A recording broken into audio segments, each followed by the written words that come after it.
Vamos a iniciar con nuestro evento de esta noche de la Regional Bolívar. Gracias a todos por estar aquí puntuales. Vamos a hablar hoy, gracias al Laboratorio Takeda, por ayudarnos y patrocinarnos este webinar de hoy martes. Hoy vamos a hablar de un tema que se llama abordaje de citopenias, diagnóstico diferencial de enfermedad de Gaucher, que va a estar a cargo de la doctora Aislinn González. Ella es pediatra de la Universidad de Buenos Aires y hematoncóloga pediatra también de la Universidad de Buenos Aires, compañera de trabajo en el Hospital Infantil Napoleón Franco Pareja. Bueno, muy buenas noches a todos. Un placer estar con ustedes esta noche. Para ya entrar en materia, lo primero que vamos a hacer es definir que una citopenia es una afección por la que hay un número de células sanguíneas más baja que lo normal. Y si extrapolamos esto al compromiso de las 3 líneas celulares, estaremos hablando de una pancitopenia. La pancitopenia en sí no es una enfermedad, en realidad es un hallazgo generalmente de un laboratorio y sus manifestaciones clínicas van a estar relacionadas con el compromiso y la profundidad de ese compromiso a nivel de las 3 líneas periféricas. Y nos vamos a enfocar en el estudio de la pancitopenia. Generalmente en pediatría tenemos que siempre tener en cuenta que los valores normales para las 3 líneas celulares van a estar dados por los valores anormales van a estar dados por los valores para la edad menos 2 desvíos estándar. Pero en general hablaremos de pancitopenia con compromiso de la hemoglobina cuando ésta en mayores de 1 año sea inferior a 11, de glóbulos blancos cuando estos sean inferiores a 4.500, de neutropenia cuando estos sean inferiores a 1.500 y de trombocitopenia cuando sean inferiores a 150.000. ¿Y por qué es tan importante que aprendamos a hacer un buen abordaje de la pancitopenia? Pues acá les traigo un estudio que fue realizado en Massachusetts. Este estudio lo que hizo fue que realizaron una encuesta a 190 centros de atención primaria y les preguntaron a los médicos de atención primaria qué hacían cuando se enfrentaban a una citopenia. Y la sorpresa más grande fue que ellos contestaron, de 10 médicos encuestados, 9 dijeron, siempre la derivamos al hematólogo. Es decir, que ellos no abordaban al paciente con la pancitopenia. Y es de preocuparnos porque todas las pancitopenias no tienen que llegar a donde nosotros. Este estudio que les planteo acá fue realizado en México, en un centro de México, pero además hicieron una revisión de la literatura en los 4 continentes. Y lo que arrojó este estudio fueron que las principales causas de pancitopenia son las enfermedades mieloides, entre estos el síndrome mielodisplásico y la leucemia mieloide aguda. En segundo lugar, la anemia megaloblástica. En tercer lugar, la toxicidad mediada por drogas, el hiperesplenismo y la anemia plástica. Y si extrapolamos esto a la población pediátrica, en Pakistán se hizo un estudio donde se incluyeron 230 pacientes pediátricos que oscilaban entre los 2 meses de edad y 15 años de edad, entre el año 2005 y 2007. De esos 230 pacientes, a 220 pacientes se les pudo identificar la causa de la pancitopenia y solo a 10 pacientes quedaron con un diagnóstico inconcluso. Y de eso lo que arrojó como dato llamativo es que la principal causa de pancitopenia en la población pediátrica es la anemia plástica, que puede ser adquirida o congénita, y ya más tarde lo vamos a hablar. En segundo lugar, una anemia carencial, que es la anemia megaloblástica. En tercer lugar, las enfermedades linfoproliferativas, característicamente la leucemia linfoblástica aguda. Y en un cuarto lugar, todo lo que tenía que ver con procesos infecciosos.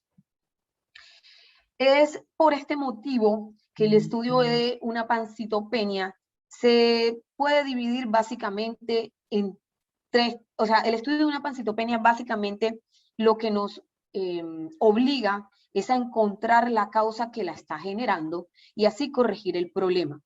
Y las causas de una pancitopenia la podemos dividir en 3 mecanismos principalmente. Un fallo en la producción que va a estar dado o que incluye los fallos medulares y las enfermedades que infiltran la médula ósea. una destrucción periférica de las células maduras y una combinación de estos dos mecanismos anteriormente descritos. Y como anteriormente les mostré que la principal causa en la población pediátrica de pancitopenia es la anemia plástica, ella hace parte de los fallos medulares en donde la producción celular a nivel de la fábrica, que es la médula ósea, está comprometida, puede ser adquirida o congénita, y dentro de las adquiridas se cree que se debe a 4 mecanismos fisiopatológicos principalmente. El primero, a una destrucción autoinmune de la célula hematopoyética pluripotencial mediada por linfocitos T. El segundo, a una activación linfocítica no regulada. El tercero, a un daño en la regulación de las células T. Y el cuarto, a una sobreexpresión de la actividad de la interleuquina 17. Y cada vez que nos enfrentemos a una anemia plástica adquirida, lo que tenemos que hacer es descartar el compromiso por otras sustancias o otras terapias que pueden generar esta anemia plástica adquirida. Y entre esto tenemos las drogas como cuál, el benceno, el cloranfenicol, los antiinflamatorios no esteroideos, los antiepilépticos y los esteroides.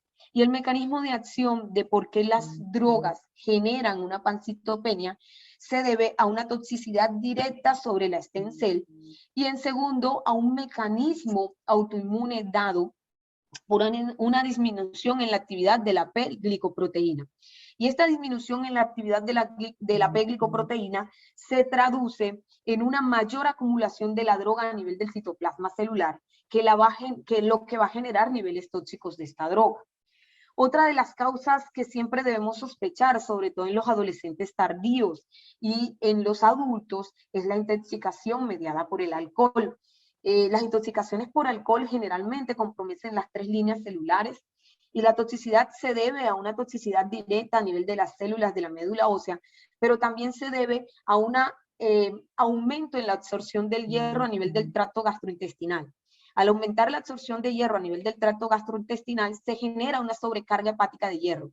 Esa sobrecarga hepática nos va a llevar a una hepatitis y a una cirrosis hepática. Otro mecanismo por el cual el alcohol puede generar una pancitopenia es porque interfiere con la absorción de los folatos. Y esto se va a traducir en pancitopenia. Otra de las cosas que siempre debemos descartar cuando tenemos un paciente con una anemia plástica adquirida es el uso de la radiación. Entonces, estos pacientes que están haciendo tratamiento radioterápico generan una pancitopenia porque la radioterapia daña la célula hematopoyética. Ese daño se ve con dosis acumulativas mayores a 5 grays.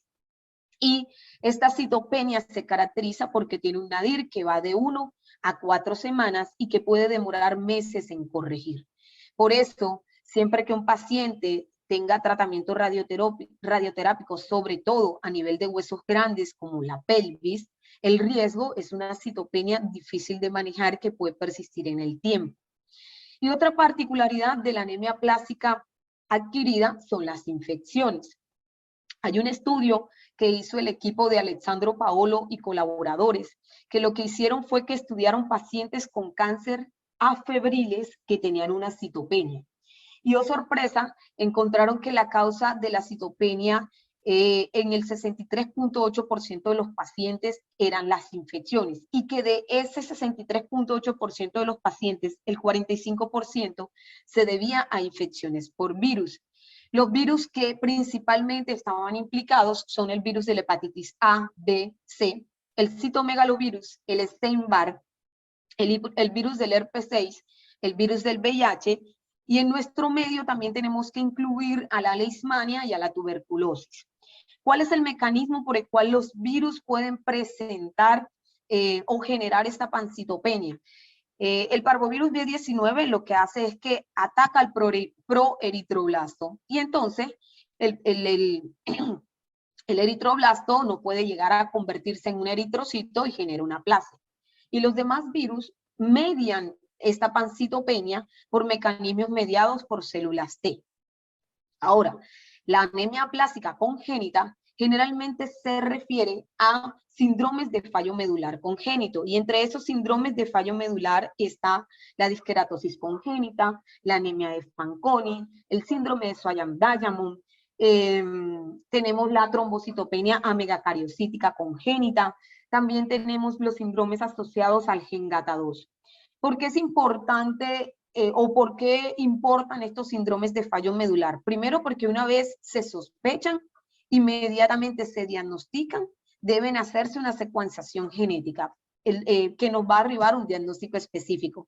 Y porque su único tratamiento curativo es el trasplante de médula ósea. Entonces, estos pacientes, una vez se obtiene su diagnóstico, deben ir a estudios de histocompatibilidad, tanto el paciente como su familia, para ofrecerle el tratamiento curativo, que es el trasplante. Dentro de estos síndromes que tienen que ver con el fallo en la producción celular, no es menos importante todas aquellas deficiencias nutricionales, como son la deficiencia de ácido fólico y de B12, que se van a traducir en anemia megaloblástica, que es la segunda causa más importante de pancitopenia en la edad pediátrica. La pancitopenia que se da por déficit de vitamina B12 se debe a una absorción inefectiva de la vitamina B12. Y del ácido fólico se debe a una dieta inadecuada o a su asociación con intoxicación por el alcohol. Entonces van a ser estos pacientes que consultan por una pancitopenia inexplicada, que en un hemograma se ve una macrocitosis, que en un extendido de sangre periférica van a ver los macrocitos y van a ver neutrófilos hipersegmentados, y que adicionalmente a eso tiene como hallazgo llamativo este tipo de pacientes hacen retardo neuromadurativos importantes, que una vez se dosa el nivel sérico tanto de vitamina B12 como de ácido fólico y se obtiene el diagnóstico, el tratamiento es suplementarlo, y en menos de un mes el paciente cambia notablemente, de dejar de caminar a volver a adquirir todas sus pautas madurativas. La deficiencia de cobre generalmente la deben de sospechar en los pacientes que son sometidos a cirugías gástricas, en los pacientes que tienen síndromes malabsortivos, en los pacientes que están en terapia quelante y en aquellos pacientes que tienen consumo excesivo de zinc. Y los síndromes mielodisplásicos son una patología que generalmente la vamos a sospechar cuando tenemos una citopenia en el tiempo, o sea, refractaria en el tiempo, asociada a displasia de las líneas celulares a nivel de médula ósea, y que en esa médula ósea no haya más del 20% de blastos circulantes. El segundo mecanismo de producción de una pancitopenia, que es bien importante, es la destrucción periférica de esas células que ya están maduras. Y generalmente esta destrucción autoinmune, la enfermedad por excelencia que la genera, es el lupus eritematoso sistémico.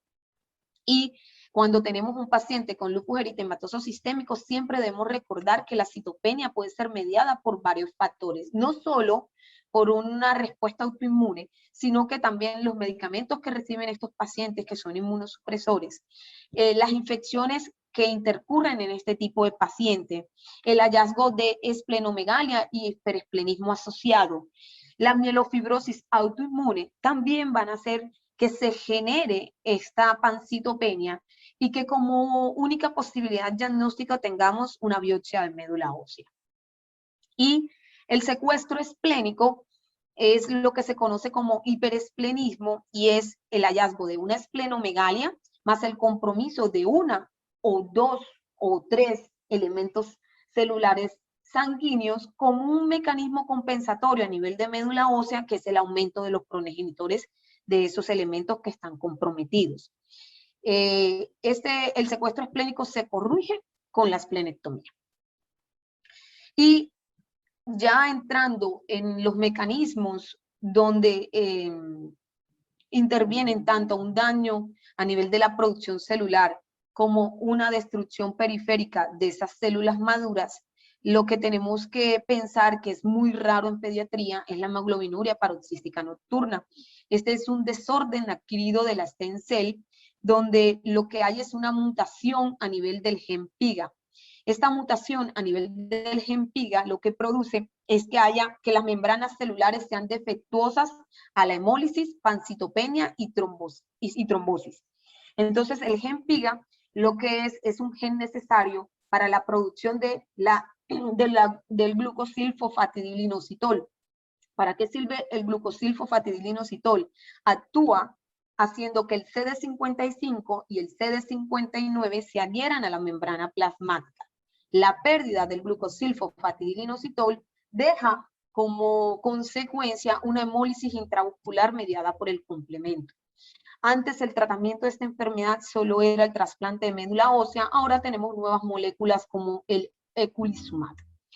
Y entre estas causas que combinan ambos mecanismos, no puedo dejar de mencionar el síndrome hemofagocítico o la linfohistiocytosis hemofagocítica, que puede ser familiar, es decir, de tipo congénito, o esporádico, mediado o causado por infecciones, neoplasias, causas reumatológicas o inmunodeficiencias, pero que puede debutar con una falla multiorgánica tan severa que el 40% de los pacientes fallecen si no se sospecha a tiempo, no se diagnostica a tiempo y no se trata a tiempo. Su pilar de tratamiento son los corticoides, al igual que para todas las causas de destrucción periférica.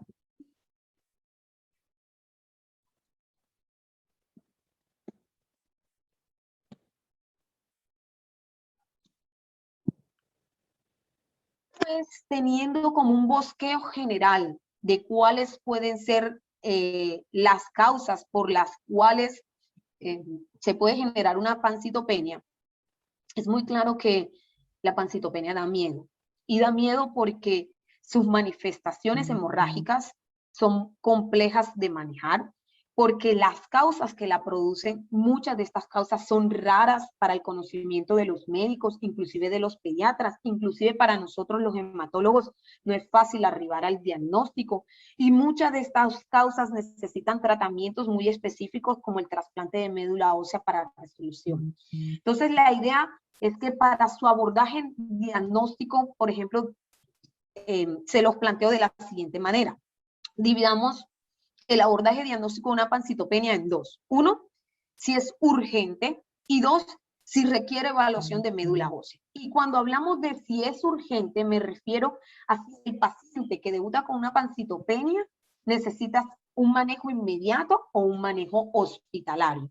Y ese manejo hospitalario inmediato va a estar dado porque por tres apartes específicamente. El primero, si ese paciente tiene citopenias sintomáticas, es decir, si el paciente debutó sangrando, si el paciente tiene una neutropenia febril que necesita cultivos y tratamiento antibiótico inmediato, o si el paciente tiene una anemia sintomática con disnea pequeños esfuerzos que requiera una transfusión de forma inmediata. Si por el contrario el paciente tiene una pancitopenia, pero ninguna de estas citopenias es sintomática, hay que pensar si el diagnóstico que yo sospecho en ese paciente necesita un tratamiento urgente.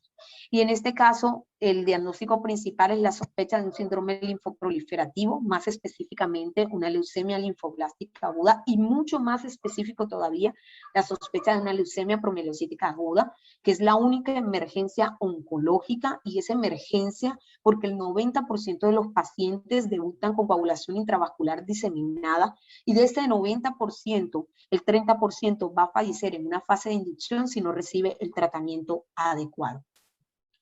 Es un diagnóstico urgente sospechar coagulación intravascular diseminada dada por microangiopatía trombótica en los pacientes sépticos, en aquellos pacientes que debutan con una púrpura trombótica trombocitopénica o un síndrome urémico hemolítico, en aquellos pacientes en los que yo sospecho una anemia plástica porque el requerimiento transfusional de estos pacientes va a ser grande, y si es una anemia plástica severa, el riesgo de infección es tan alto que pone en riesgo la vida. Y si el diagnóstico que además sospecho es el síndrome hemofagocítico. Ahora, si ninguna de estas no tiene una citopenia sintomática, no me parece que es un diagnóstico urgente. El tercer punto que siempre tengo que pensar es si hay una manifestación metabólica asociada con esa pancitopenia. Es decir, si el paciente ingresa con un síndrome de lisis tumoral caracterizado por hiperuricemia, hipercalemia, hipercalcemia, hipofosfatemia, falla renal aguda, si el paciente debuta con hiperleucocitosis por encima de más de 100.000 glóbulos blancos o más de 200.000 glóbulos blancos que por la leucostasis ponen en riesgo al paciente de manifestaciones neurológicas, pulmonares o renales que ameritan un tratamiento de citorreducción rápida. O si por el contrario el paciente debuta, como ya dije anteriormente, con una hipercalcemia o hipercalemia. Ahora, una vez tenemos nuestro esquema diagnóstico abordado, tenemos que definir si ese paciente requiere o no una evaluación de la médula ósea. Y para definir eso, lo primero que tienen que hacer es evaluar exhaustivamente al paciente. Y para evaluar de forma exhaustivamente a un paciente, lo único que tenemos que hacer es un excelente examen físico y una excelente historia clínica. Una historia clínica que aborde esas causas que nos pueden dar una anemia clásica, como la quimioterapia, la radioterapia, el consumo de drogas, el déficit nutricional asociado, y un examen físico que nos abra ramitas hacia pensar en procesos linfoproliferativos con el hallazgo de adenopatías, hepatoesplenomegalia, o aquellos pacientes que vienen con manchas café con leche, con una fascia pecular, malformaciones a nivel del radio, de los metatarsos, que nos van a retraso pondoestatural, pacientes que van a venir con fracturas patológicas que nos van a dar para pensar en anemias de Fanconi o en enfermedades que infiltran la médula ósea, como son el lupus eritematoso sistémico, las enfermedades granulomatosas como la TBC miliar, la sarcoidosis, la enfermedad de Gaucher. Y el segundo punto es, y no es menos importante, una vez evaluamos exhaustivamente al paciente, tenemos que ir a mirar el extendido de sangre periférica. ¿Por qué? Espérenme que pongo el punterito. Ustedes en un extendido de sangre periférica se pueden observar, pueden encontrar, por ejemplo, con estos elementos celulares que son eritrocitos, que en comparación con un eritrocito de tamaño normal son grandes. Esos eritrocitos es lo que nos está demostrando la macrocitosis. Y si adicionalmente a eso encontramos un neutrófilo hipersegmentado, y llamamos neutrófilos hipersegmentados a aquel neutrófilo que tiene más de 5 segmentos, la primera impresión diagnóstica es una anemia megaloblástica. O si por el contrario encontramos en un frotis una célula que tiene una relación núcleo-citoplasmática alterada, con una cromatina laxa, que además en su interior, por ejemplo, en este de aquí, tiene nucleolos y vacuolas, pues nos estamos enfrentando a, estos son blastos, ante una leucemia. O si por el contrario lo que encontramos son fragmentos de los esquistocitos, lo que tenemos que sospechar es una microangiopatía trombótica y generar un estudio adicional para llegar al diagnóstico. O si vemos el extendido de sangre periférica y lo que encontramos son estas celulitas que parecen como si fueran una comita con un citoplasma basófilo muy intenso. Estos son los amastigotes de Leishmania. O, por ejemplo, tenemos una pancitopenia y sospechamos que el paciente está en coagulación intravascular diseminada secundaria en afecto y hacemos un extendido de sangre periférica y lo que observamos es la gran presencia de abundantes eosinófilos circulantes que no es habitual y tenemos un síndrome hipereosinofílico secundario, un proceso infeccioso. O por el contrario, no encontramos nada, vemos un extendido de sangre periférica normal. Entonces, todo esto, una vez examinamos al paciente, vimos nuestro extendido de sangre periférica. El tercer punto es evaluar la producción medular. Y las dos células que nos permiten evaluar la producción medular son los reticulocitos. ¿Y por qué los reticulocitos evalúan la producción medular? Recuerden que los reticulocitos es el estado precoz al eritrocito maduro. El reticulocito permanece en la médula ósea por un término de 48 horas.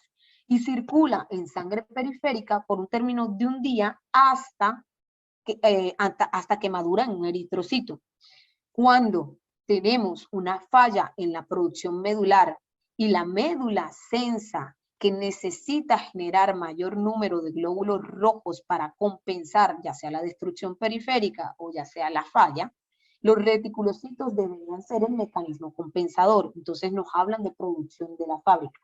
La otra célula que nos sirve para evaluar la producción de la fábrica son los neutrófilos.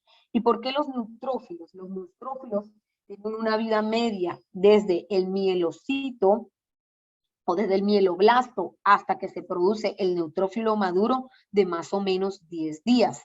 Permanecen circulando en sangre periférica de 12 horas a 72 horas. Entonces, el recambio celular de los neutrófilos nos va a permitir saber qué tan productiva o no es la fábrica. Entonces, inicialmente, ¿qué tenemos que hacer cuando llega un paciente con pancitopenia? Evaluar y hacer una historia clínica completa. Hacemos el hemograma, vemos la pancitopenia y revisamos el extendido de sangre periférica. Si en el extendido de sangre periférica nos orienta hacia un fallo medular, hacia una leucemia, pues iremos a hacer la biopsia. Si por el contrario el extendido de sangre periférica no es orientativo, el tercer valor que tenemos que evidenciar o controlar es el recuento de neutrófilos. Y cuando tenemos recuentos de neutrófilos por debajo de 1500, estamos hablando de un fallo a nivel de la producción medular. Y la producción medular se ve comprometida por síndromes, como son los síndromes de fallo medular congénito o por enfermedades que ocupen esa médula ósea. Una vez entendido eso, esto es para ya recordar, tenemos la pancitopenia cuantificada por un hemograma, descartamos toxinas y drogas añadidas que lo puedan generar, hacemos el primer extendido de sangre periférica y si en el extendido de sangre periférica observamos macrocitosis, inmediatamente nuestra mente tiene que irse para los síndromes de fallo medular o la anemia megaloblástica. Si por el contrario, en ese extendido de sangre periférica no encontramos nada, tendremos que hacer estudios adicionales que nos permitan caracterizar cuál de estas tres causas de compromiso celular es lo que está generando nuestro problema. Habiendo comprendido, o yo diría que tratando de que lo puedan fijar un poco el estudio de una pancitopenia, les traje un caso clínico, a ver qué les parece. Esta es una paciente de 16 años de edad que viene a la pediatra por presentar un cuadro de anemia, decaimiento y pérdida de peso, acompañado además por aumento del volumen del abdomen, con el antecedente de presentar necrosis aséptica del fémur derecho, para lo cual lleva tratamiento ortopédico por más de 10 años. El único antecedente familiar de importancia que tiene es que su madre tiene diabetes mellitus tipo 2. Al examen físico, lo que se constata es la presencia de una gran palidez mucocutánea, así como hepatosplenomegalia de gran tamaño. El vaso se extendía a más allá de la región inguinal izquierda, de consistencia dura, firme y no doloroso. El hígado rebasaba los 6 centímetros del reborde costal, presentando las mismas características descritas. El examen neurológico fue absolutamente normal, se encontraba orientada en tiempo y espacio con una conducta normal. ¿Cómo abordarían de forma inicial a este paciente? ¿Qué estudios creen que debemos realizar para llegar al diagnóstico definitivo? Mau, no sé si me ayudas moderando en el chat para que los chicos puedan escribir. Sí, aquí estamos. Los que quieran pueden escribir en el chat y también en el de preguntas y respuestas. Por acá escriben hemograma extendido de sangre periférica, ecografía de abdomen. Vale, ¿qué más? Van bien orientados. Van bien orientados. Le hicimos un hemograma.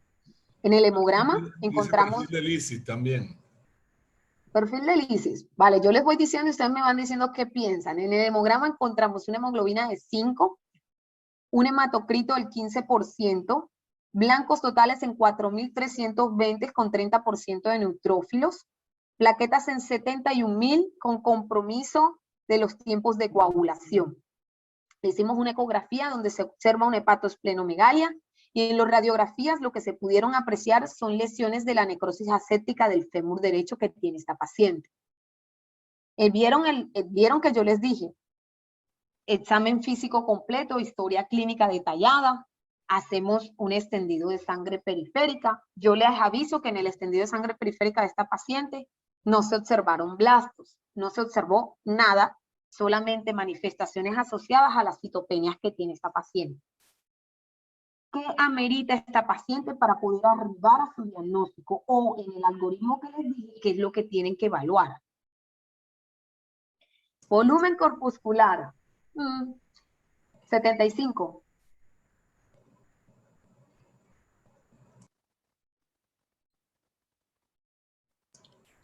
¿Qué más?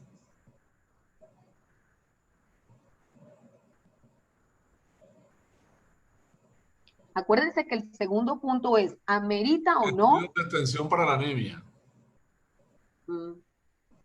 Ya te lo digo, tiene una ferritina 1500.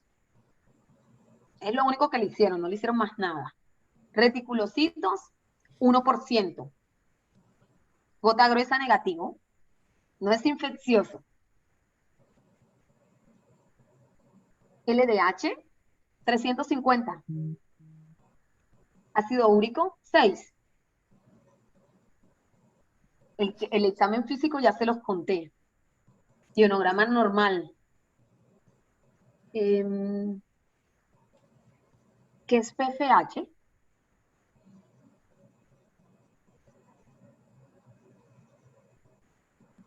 Vamos a esperar a ver si nos pone ionograma ya está normal, hemodinámicamente estable. Acuérdense que el tercer punto a evaluar es, ¿realizo o no una médula ósea? ¿Y qué tengo que consolidar para hacerlo?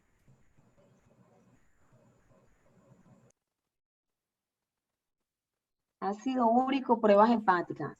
Ya dije, ácido úrico de 6, pruebas hepáticas agrego normales.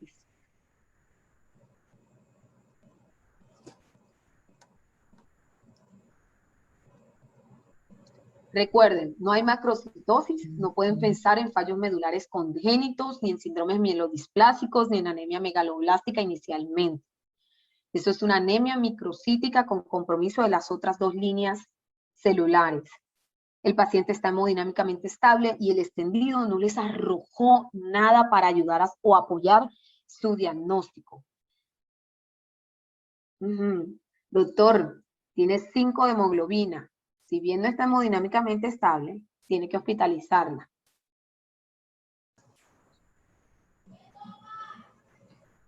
Malaria. Piden por ahí evaluar producción medular, reticulocitos, estamos frente a neutropenia. Muy bien, ya yo les dije, acuérdense, los reticulocitos para evaluar producción medular eran en 1%, o sea que la médula está ocupada, hay un fallo en la producción. Si no está por un fallo medular o un síndrome mielodisplásico o una leucemia, tiene que estar ocupada por otra cosa, algo más lo tiene que explicar. Valoración por hematoxazoani. Esa es Entonces, importante, esa es importante. por supuesto, entonces le hicimos lo que tienen que pedirle. Permítanme que cierre todo esto para poder pasar. Que es una punción con aguja fina del vaso. Miren a todo lo que se le hizo. Biopsia de hígado con extendido citológico y biopsia de médula ósea. Y en el vaso se evidenciaron células grandes con citoplasma de tipo fibrilar que se ha comparado con el papel de seda arrugado. ¿Algunos saben a qué se refiere esta imagen? ¿O este tipo de células que encontraron?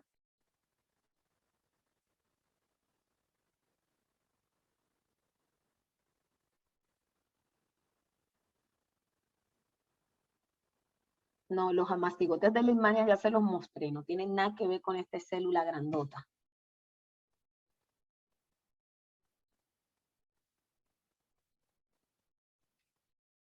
Por eso es importante conocer más patologías. Les voy a mostrar la célula. Y en esa diapositiva ya está el diagnóstico, pero esta es la célula. Es una célula grande, con un núcleo excéntrico, con una cromatina laxa, y su citoplasma parece un papel de célula arrugado. Les presento la célula de Gaucher. Esta es una enfermedad de Gaucher. El tratamiento que le hicieron fue reemplazo enzimático. Ya teniendo este caso clínico, vamos a entrar en la segunda parte de esta charla, que tiene que ver con la enfermedad de Gaucher. Y en la enfermedad de Gaucher es la principal esfingolipidosis y es un raro desorden genético en donde hay una mutación a nivel del gen GBA1 que codifica para la síntesis de la enzima lisosomal beta-glucosidasa ácida o glucocerebrosidasa o glucosilceramidasa. El defecto genético se localiza en el cromosoma 1, en el brazo largo del cromosoma 1, en la región 2.1. Y una vez lo que causa, lo que genera esta mutación genética es la deficiencia enzimática. Cuando hay ausencia o deficiencia de esta enzima, su sustrato se acumula a nivel de los macrófagos. El sustrato de la beta-glucosidasa ácida es el glucocerebrósido. Ese glucocerebrósido se acumula dentro de los macrófagos y estos macrófagos se transforman en la célula de Gaucher. La acumulación de los glucocerebrósidos a nivel de la médula ósea, vaso, hígado, pulmones y en las formas neurológicas del cerebro va a dar como resultado el daño celular y la disfunción orgánica que presentan estos pacientes. La incidencia de la enfermedad en la población general es de 1 en cada 40.000 a 60.000 nacidos vivos, pero en la población judío-askenazí es de 1 en 800 nacidos vivos. Y existen 3 tipos, el tipo 1, el tipo 2 y el tipo 3. La diferencia entre el tipo 1, el tipo 2 y el tipo 3 es que el tipo 1 no tiene compromiso neurológico, aunque algunos pacientes con enfermedad de Gaucher tipo 1 pueden tener neuropatía periférica. El tipo 1 se caracteriza por compromiso marcado de visceromegalias, hepato y esplenomegalia masiva, como tenía nuestra paciente. Con la esplenomegalia se asocia hiperesplenismo y estos pacientes presentan múltiples crisis óseas, pero que si son diagnosticados a tiempo y se les da un tratamiento de reemplazo enzimático precoz, estos pacientes obtienen una sobrevida de hasta 80 años. No sucede así con el tipo 2 y el tipo 3, que la diferencia entre el tipo 2 y el tipo 3 tiene que ver con el compromiso neurológico, en donde en el tipo 2 el compromiso neurológico es muy marcado. No tiene tanto compromiso de megalias, aunque puede tenerlas, y no tiene compromiso óseo. Estos pacientes no sobreviven más allá de los primeros 2 años, como uno de los pacientes recientes que tuvimos en la unidad de cuidados intensivos. Y el tipo 3 es un tipo de Gaucher que tiene compromiso neurológico, manifestaciones a nivel de citopenias, de visceromegalias y manifestaciones óseas, que responde al tratamiento enzimático y que puede sobrevivir alrededor de los 20 a los 40 años. ¿Cómo podemos diagnosticar una enfermedad de Gaucher? El diagnóstico se basa, como en toda enfermedad, con una buena historia clínica. En este caso es importante el árbol genealógico porque nos va a permitir, una vez diagnosticado enfermo, poder diagnosticar a los portadores y hacer conceptos. Y el examen físico detallado en esta enfermedad es fundamental porque las metas terapéuticas que debemos conseguir con el tratamiento van a ser establecidas para cada paciente de acuerdo a su examen físico. Las pruebas primarias para llegar a su diagnóstico incluyen un hemograma en donde van a evidenciar citopenias, pancitopenias, a veces generalmente bicitopenias. Un perfil hepático, un perfil renal, porque es una enfermedad multisistémica. Para prevenir o como estudio de screening de sangrado se les tiene que hacer pruebas de coagulación porque estos pacientes pueden cursar con enfermedad de von Willebrand adquirida y se les debe hacer una ferritina a su diagnóstico porque es una enfermedad que tiene una gran respuesta inflamatoria y generalmente en estos pacientes la ferritina está muy aumentada. El diagnóstico específico lo tenemos que hacer con la medición del dosaje enzimático. Esa medición se hace o en papel filtro, que es el DBS, y una vez se hace en el papel filtro se debe confirmar en leucocitos o en fibroblastos. Y adicionalmente a eso tenemos que hacer marcadores biológicos de la enfermedad que nos van a permitir evaluar el tratamiento ofrecido a estos pacientes. Entre estos marcadores biológicos tenemos la quitotriosidasa, la enzima convertidora de angiotensina, la fosfatasa ácida, tartrato resistente, que ya no se realiza tanto, y estos tres son inespecíficos para Gaucher, pero que se ven aumentados en las células de Gaucher, pero en otras enfermedades también. En la última década tenemos un marcador específico para enfermedad de Gaucher, que es el liso-GB1 o la glucosilefingosina. Es un marcador específico para célula de Gaucher que nos permite evaluar tanto diagnóstico como respuesta al tratamiento y pronóstico en estos pacientes. Es indispensable la medición del volumen visceral, y la medición del volumen visceral en la enfermedad de Gaucher se debe hacer objetiva, y se debe hacer ya sea o por resonancia o por tomografía volumétrica. Se le debe hacer una resonancia a ambos fémures completos, RX a ambos fémures, una densitometría ósea, que es el DEXA a nivel de columna lumbar y cuello femoral, que la limitante en pediatría es que el software para densitometría ósea no está disponible en todas las instituciones. Se le debe hacer un ecocardiograma, una radiografía de tórax, un electrocardiograma, porque estos pacientes pueden cursar con hipertensión pulmonar, y se le debe practicar una escala que evalúe la salud funcional y el bienestar informado por el paciente.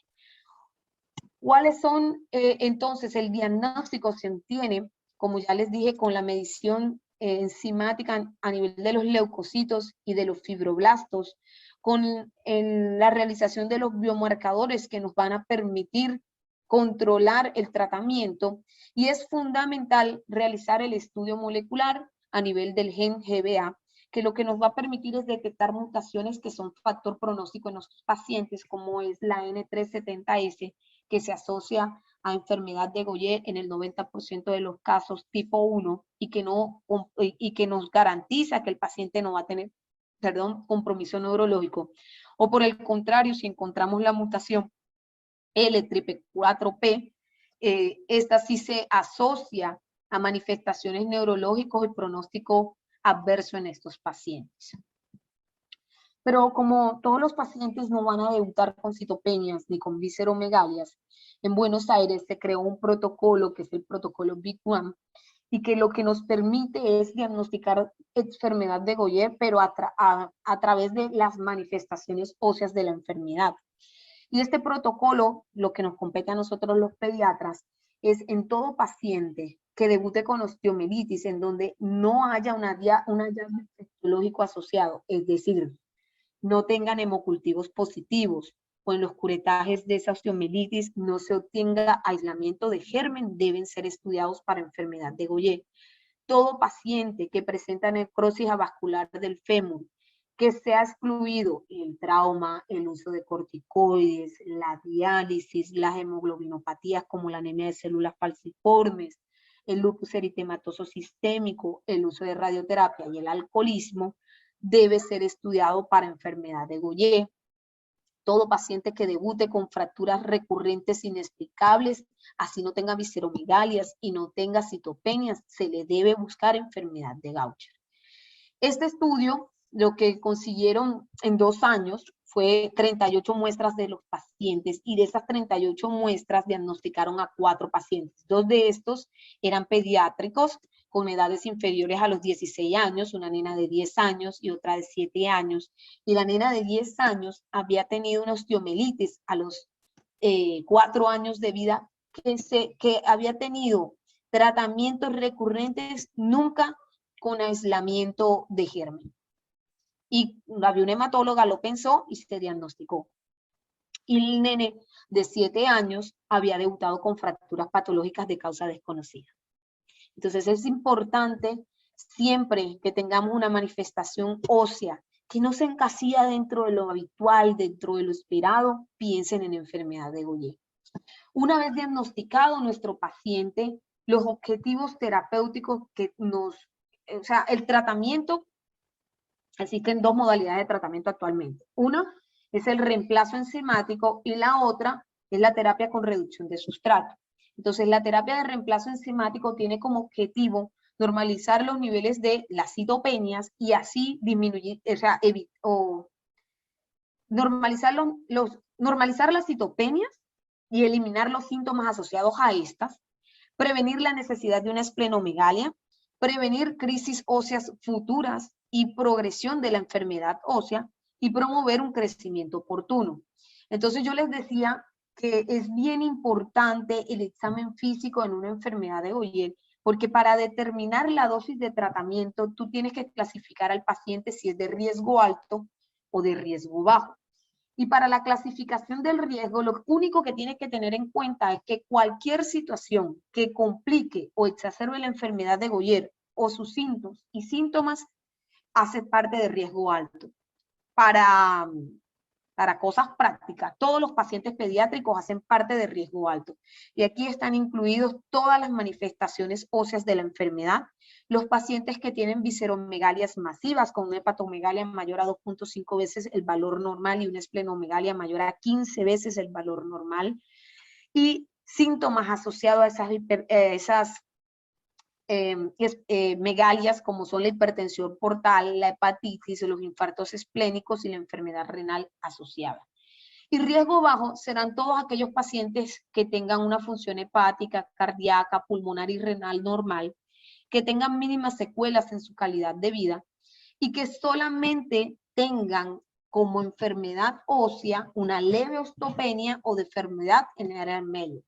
Y la deformidad de Erlenmeyer se debe a alteración en el remodelamiento óseo de las epífisis distales, y estos huesos tienen un ensanchamiento de la médula ósea y da esta imagen característica en matraz de Erlenmeyer, es casi que patognomónica de enfermedad de Gaucher. Entonces, las dosis recomendadas de tratamiento de todas las enzimas inicialmente es a 60 unidades por kilo, 2 veces al mes, cada 15 días. Y esa dosis se va a poder ajustar si las metas terapéuticas son logradas en el término de 2 años. La dosis de mantenimiento se va a poder ajustar y en algunos pacientes vas a poder disminuir esa dosis de mantenimiento en pediatría nunca inferior a 30 unidades por kilo. ¿Cuáles son los objetivos terapéuticos?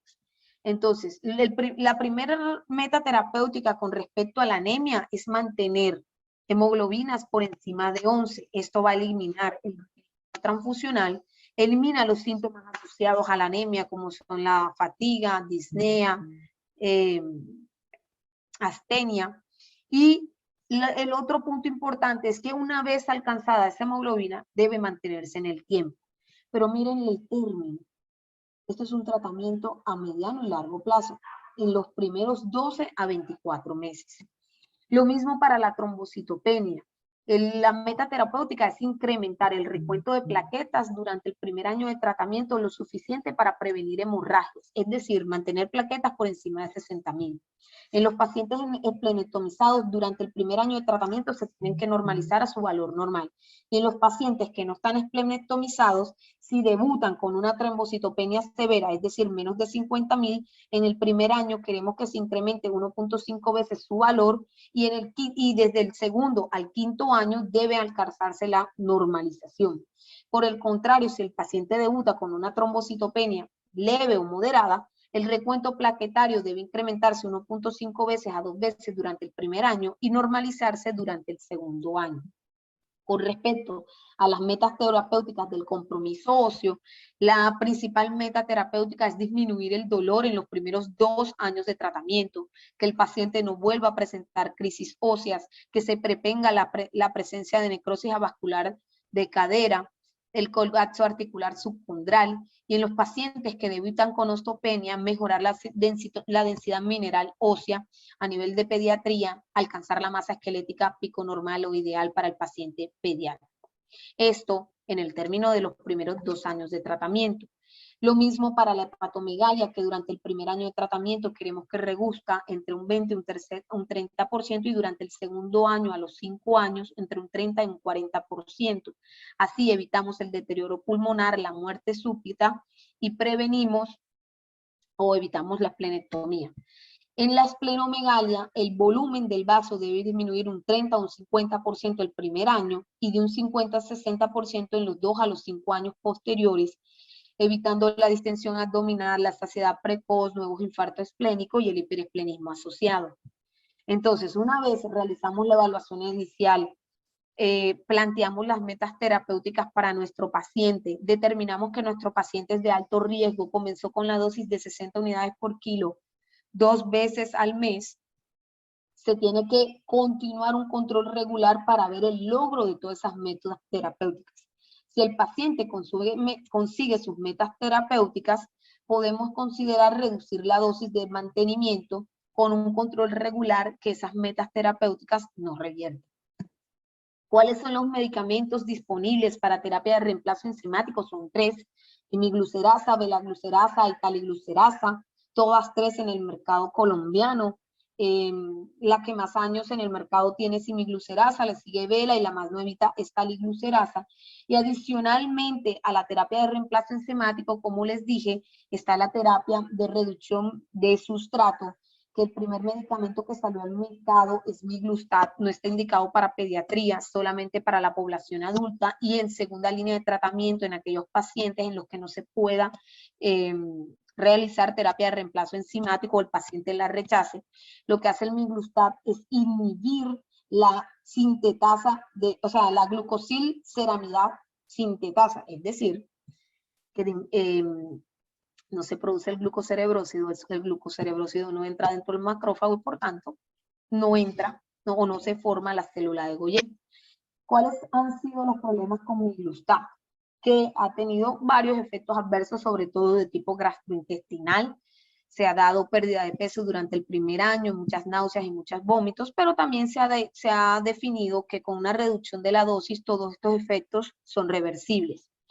El miglustat es un medicamento mucho más nuevo, es un medicamento mucho más potente y más específico porque es un análogo de la parte de la ceramida de la enzima.